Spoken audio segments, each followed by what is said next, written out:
Shalom, selamat pagi. Salam damai sejahtera. Sahabat Petra yang terkasih dalam Kristus, sudahkah Anda mengasihi orang lain hari ini? Pada embun pagi hari ini, 27 Mei 2022, kita bersama membuka hari dengan sapaan Sabda Tuhan bersama saya, Pendeta Dorcas Natalina, dari Gereja Kristen Jawa Gondokusuman, Yogyakarta. Adapun tema renungan hari ini adalah Paulus di Korintus. Berdasar dari bacaan kitab Kisah Para Rasul pasal 18 ayat 1. Mari kita siapkan hati dengan merendahkan hati kita di hadapan Tuhan. Bersama kita berdoa. Allah Bapa Surgawi, kami bersyukur hari yang baru yang Tuhan berikan kepada kami. Kami bersama-sama mendengarkan program Ambon Pagi dari Radio Petra ini. Kami menyiapkan hati kami untuk kami mendengarkan firman-Mu. Berfirmanlah ya Tuhan, kami siap untuk mendengarkan. Kiranya Allah Roh yang Kudus menolong hati dan pikiran kami mengerti akan kebenaran firman Tuhan. Dimampukan untuk kami melakukan kehendak Tuhan dalam kehidupan kami sehari-hari.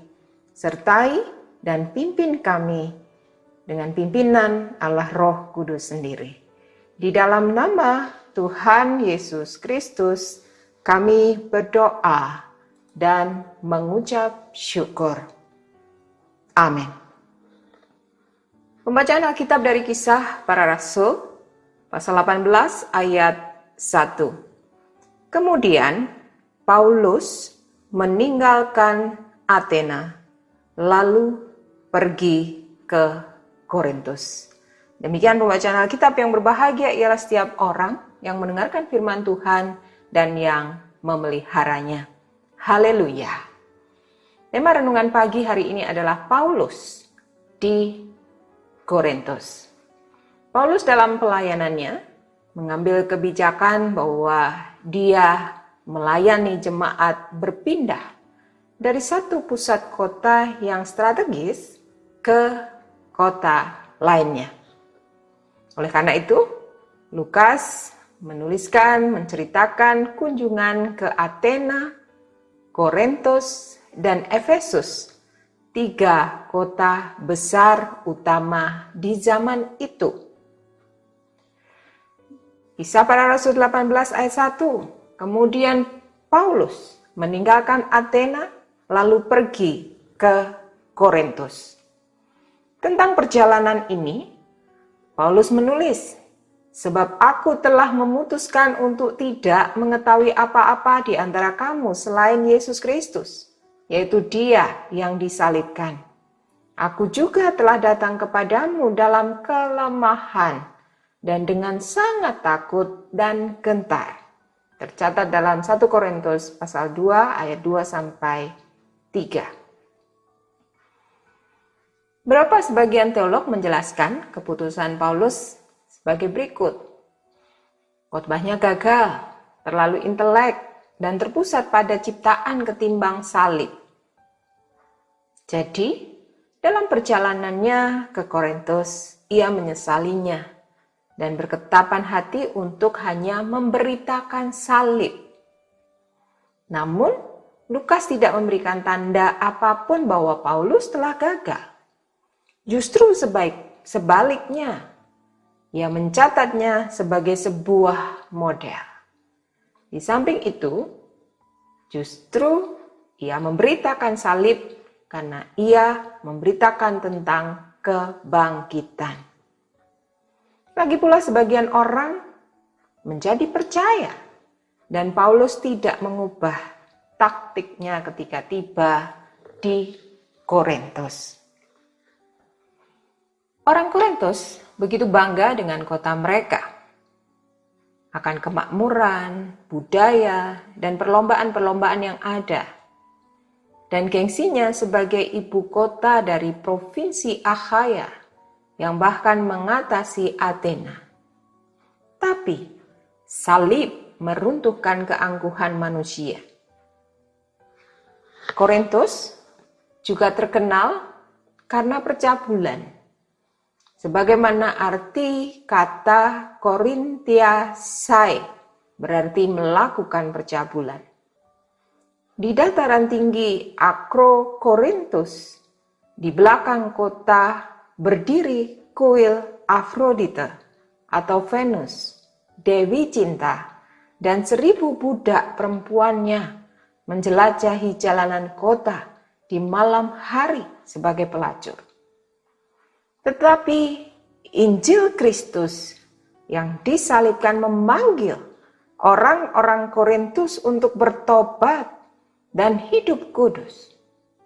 Itulah sebabnya Paulus merasa kelemahan, takut, dan sangat gentar ketika harus melayani di kota ini. Tetapi bagi dia akan berpusat kepada salib, memberitakan salib. Sekalipun gentar, dia tetap memberitakan Injil. Dia tidak berhenti. Sekalipun takut, dia tidak berhenti.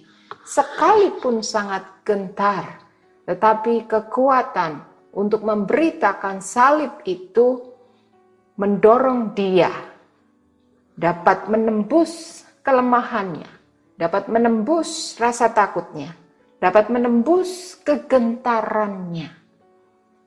Karena dia yakin akan pemberitaan salib ini berkuasa. Dan pemberitaan salib itu memang sungguh-sungguh memanggil orang-orang Korintus untuk bertobat dan hidup kudus. Kiranya hidup kita juga demikian. Sekalipun ketika kita harus menghadapi berbagai pergumulan, kelemahan, ketakutan, kegentaran, ketika kita harus melakukan kebenaran, ketika kita harus menyatakan kebenaran. Tetapi ketika kita yakin bahwa kebenaran itu dikehendaki oleh Tuhan, bahkan kebenaran itu memuliakan nama Tuhan, maka marilah kita berani menembus, melewati kelemahan itu, melewati rasa takut itu, melewati kegentaran itu untuk terus menyatakan kebenaran. Bahkan berani memberitakan salib, memberitakan Kristus yang telah bangkit. Bahkan kemarin, tanggal 26 Mei 2022, kenaikan Tuhan Yesus ke sorga, memberikan kekuatan, memberikan kuasa bagi kita untuk terus bersaksi melalui kata, melalui tindakan, melalui sikap laku kehidupan kita, sehingga banyak orang akan melihat kasih Kristus dari setiap kesaksian yang kita wujudkan dalam kehidupan kita sehari-hari, di tengah kehidupan keluarga, di tengah kehidupan tempat kita belajar dan bekerja, di tempat kehidupan kita di tengah masyarakat, maupun di tengah kehidupan kita di dalam pelayanan di gereja kita. Kasih Kristus memberi kekuatan kepada kita untuk terus melangkah melayani.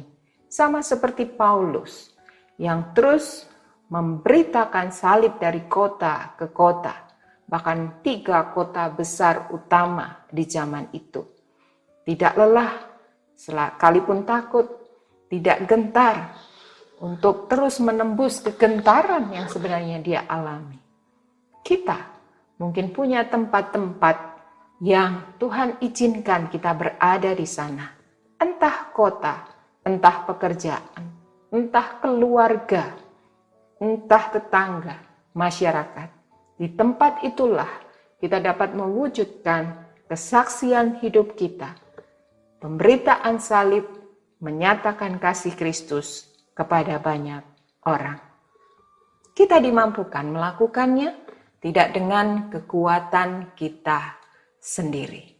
Kasih Kristus menguatkan kita, menyertai, dan memberkati. Sahabat Petra yang dikasihi oleh Tuhan, mari kita bersama-sama berdoa.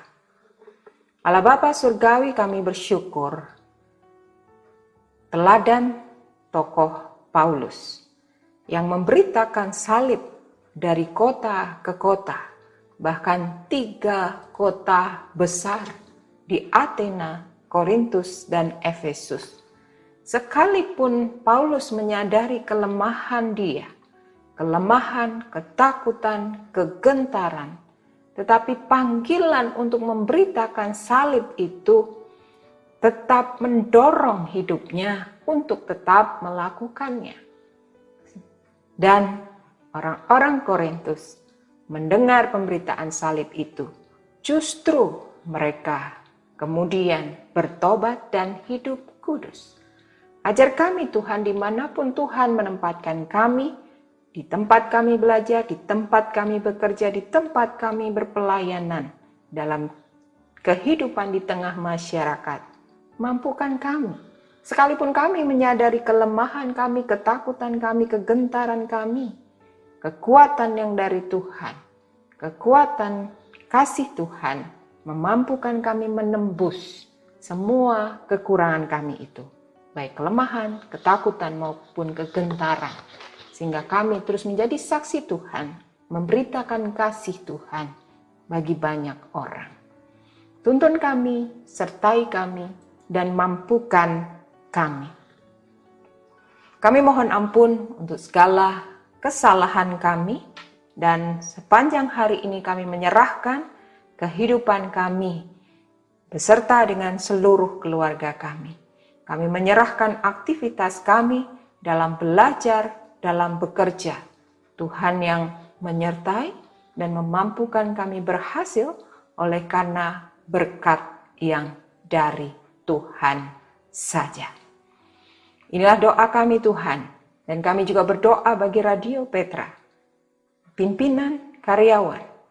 Kiranya pelayanan Radio Petra dan khususnya program Embun Pagi mendatangkan berkat bagi seluruh pendengar, khususnya sahabat Petra yang terus mendengarkan dan menerima berkat Tuhan dari program Embun Pagi ini. Tuhan memberkati setiap pelayan Tuhan yang mengambil bagian dalam program Embun Pagi ini. Terima kasih ya Tuhan, kami juga berdoa bagi gereja-gereja di Provinsi Daerah Istimewa Yogyakarta, dimampukan kami untuk terus menjadi saksi Tuhan, mewartakan kasih Tuhan, sehingga banyak orang boleh mengalami kasih Tuhan di dalam kehidupannya. Kami juga berdoa bagi pelaksanaan Pespa Warawi di bulan Juni nanti di Yogyakarta ini. Tuhan memberkati panitia yang mempersiapkannya dan dapat terselenggara bagi kemuliaan, bagi keluhuran nama Tuhan saja. Kami juga berdoa bagi Provinsi Daerah Istimewa Yogyakarta ini. Damai sejahtera Tuhan kami mohon dan kami terus berharap sehingga kehidupan kami penuh damai sejahtera. Inilah doa dan permohonan kami. Kami juga berdoa bagi bangsa ini. Tuhan memberkati pemimpin dari pusat hingga daerah dan kami semua warga masyarakat Indonesia dimampukan untuk mengambil bagian, berkontribusi dalam segala bidang bagi pembangunan bangsa ini. Kami serahkan bangsa Indonesia dalam kemurahan dan tuntunan Tuhan. Di dalam nama Tuhan Yesus Kristus, kami sudah berdoa dan mengucap syukur. Amin. Demikian sahabat Petra yang terkasih dalam Kristus, Embun Pagi hari ini, 27 Mei 2022. Kiranya sabda Tuhan memberikan hikmat, kekuatan, dan penghiburan bagi kita untuk melewati sepanjang hari ini. Saya, Pendeta Dorcas Natalina, dari Gereja Kristen Jawa Kondokusuman Yogyakarta mohon diri dan mohon maaf bila ada kata yang kurang berkenan. Sahabat Petra, selamat mengasihi orang lain hari ini. Tuhan Yesus memberkati. Amin.